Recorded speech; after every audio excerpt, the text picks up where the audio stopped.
আমি কি মনিটাইজেশন পেয়েছি? আমার কি কোনো ইনকাম আসে আমার এই ভিডিও থেকে? হ্যাঁ, সেটা আমি অবশ্যই বলবো। পুরো ভিডিওটি তার আগে দেখো। আজকে না এত পরিমাণে রৌদ্র উঠেছে, কি বলবো তোমাদের, প্রচণ্ড রৌদ্র উঠেছে। আর এই গত 7 দিন ধরে একটানা পুরো বৃষ্টি হয়েছে, যেই কারণে বাড়ির আমার এই অবস্থা, পুরো মাটি স্যাঁতস্যাঁত করছে। এটা রান্না জায়গায় বেশি স্যাঁতস্যাঁত করছে, যে কারণে দেখতে খুব একটা ভালো দেখা যাচ্ছে না। কিন্তু কি করব, বৃষ্টির কারণে আমি মুছতে পারিনি, কারণ এই উপরে না একটু জল পড়ে, তো সেই কারণে আজকে রোদ উঠেছে। আজকে সব পরিষ্কার করে নেব, ভালো করে মুছে নেব।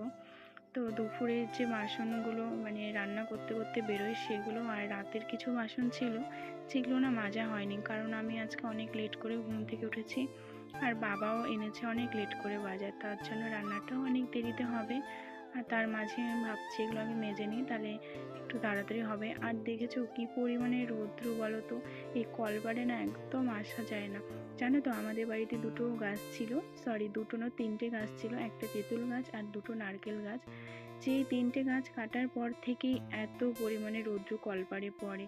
কলপারে মানে কোনো কাজ করার জন্য যাওয়াই যায় না, জল নিতেও যাওয়া যায় না। মানে ওখান থেকে আসার পরে ছায়াতে এলেই না এত পরিমাণে মাথা ঘোরে, কি বলবো তোমাদের, প্রচণ্ড। তো যাই হোক, তারপরে এখানে না বাবা এনেছিল মাংস। আচ্ছা, তোমাদের ওখানে কার ওখানে কত মাংসের দাম বলো তো?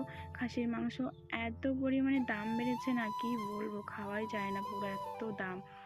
তো এখানে আমি রান্না করে নিচ্ছিলাম, আর এই যে দেখছো না মাটিগুলো পরিষ্কার করছি। এর পাশে না দেওয়ালটা না বৃষ্টিতে পুরো ভেঙে গেছে, এর জন্য পরিষ্কার করা হয় না। তো এই যে দেখো, সব কাজ কম।